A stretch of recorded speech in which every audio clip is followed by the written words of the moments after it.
مد ہے ہمارے پاس، ہم اس میں خرچ کرتے ہیں، لوگ اس سے فائدہ اٹھاتے ہیں، لیکن یہ اس کے مد میں نہیں آتا ہے.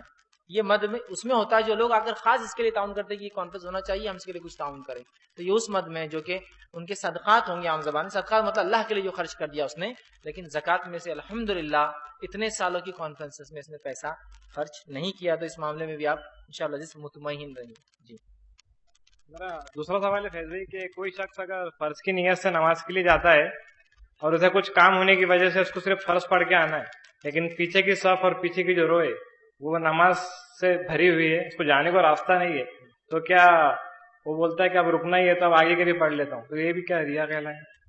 بھائی نے ایک اچھا سوال کیا کہ اگر کوئی شخص مسجد میں فرض کی نیت سے جائے، اب فرض پڑھ کے نکلنا چاہتا تھا لیکن پیچھے لوگ تھے تو رکنا پڑ رہا ہے، تو کیا وہ اس وقت میں نماز پڑھ لے تو کیا وہ ریا ہے؟ تو یاد رکھیے ریا نہیں ہوگا انشاءاللہ. اس لیے کہ آپ جب مسجد گئے تو کس نیت سے گئے تھے؟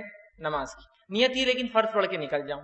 لیکن آپ کو کوئی کام ہوگا یا کوئی ضرورت ہوگی، آپ صرف فرض پڑھنا چاہتے تھے، لیکن آپ نے دیکھا پیچھے لوگ ہیں، آپ نے سوچا وقت کا صحیح استعمال کر لوں میں اور اگلی نماز نوافل ادا کر لوں اور یہ کر لوں، تو اس میں ریا نہیں ہے. اس کی دلیل آپ صلی اللہ علیہ وسلم کے تعلق سے بخاری کی روایت ہے.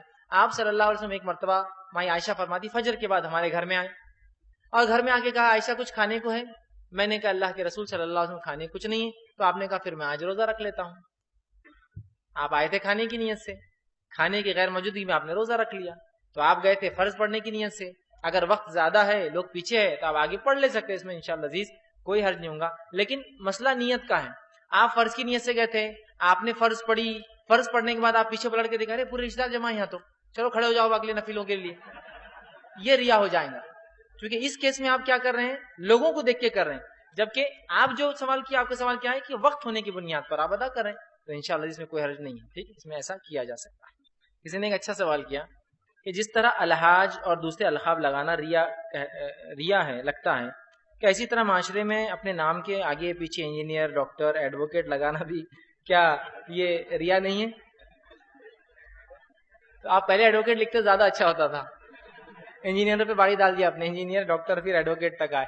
بہرحال دیکھیے سب سے پہلی چیز تو یہ جو سند ہے جو دنیا کے اعتبار سے انسان کماتا ہے، ٹھیک، یہ سند ہے، یہ فرائض میں سے نہیں، اسے کرنے کے بعد لگایا جا رہا ہے. دونوں فرض سمجھیے آپ. پہلی چیز فرائض وہ چیز ہے جس کو کرنا ہمارے لیے فرض ہے، ٹھیک. یہ وہ چیز ہے کہ ایک آدمی کس پیشے سے جڑا ہے اس لیے لگایا جاتا ہے. کہ وہ فلاں صاحب ہے، وہ ہے فلاں والا. بہت سے لوگ لگاتے بھی، بہت سے لوگ تو سرنیمس ہوتے ہیں ان کے، بھائی فلاں والا، فلاں والا، یہ کرنے والا، وہ کرنے والا، فلاں بیچنے والا، ہے نا، سمجھ رہا، تاکہ ان کا پیشہ پتا چلے. تو کوئی انسان اس لیے نام کے آگے کوئی چیز لگاتا ہے کہ اس کا پیشہ پتا چلے، اس کی تجارت پتا چلے، وہ کیا کرتا ہے پتا چلے، تو اس میں کوئی حرج نہیں. اس لیے کہ اس کی نیت پر ڈیپینڈ ہے. پھر یہاں یاد رکھیے، اگر اس کی نیت یہ ہے کہ میں اس لیے ڈاکٹر لگاؤں کہ لوگ میری تعریف کریں، لوگ دیکھیں میرا اسٹیٹس کیا ہے، محفلوں میرے لیے کھانا الگ سے آئے، مجھے لوگ خاص اتر کر یا کھڑے ہو کر ریسیو کرے اس لیے کہ میں ڈاکٹر ہوں، تو پھر یہ تو ریا ہے. لیکن وہ اس لیے لگاتا ہے کہ لوگ جان لے. جیسا کہ آپ ریلوے اسٹیشن پہ گئے، ریزرویشن کرا رہے تو لکھا ہوا تھا نا، if you are doctor please tick here. اگر آپ ڈاکٹر ہے تو یہاں لگائے ٹک. کیوں؟ کہ اگر معلوم ہوگا ٹرین میں ڈاکٹرس ہے تو کچھ ہو جاتا ہے حادثہ، تو وہاں آپ لوگوں کی ضرورت پڑ سکتی ہے نا. سمجھ رہے ہیں بات کو؟ تو اگر کوئی لگاتا ہے کہ میں ڈاکٹر، تو یہ ریا نہیں، جب تک کہ اس کی نیت پہ یاد رکھیے. یہ سب معاملہ نیتوں کا ہے. اگر اس کی نیت نام اور نمود اور دکھاوا ہے تو پھر تو وہ غلط ہوا. لیکن اگر اس کا مقصد ہے کہ وہ اپنا پیشہ بتائے تو اس میں انشاءاللہ عزیز کوئی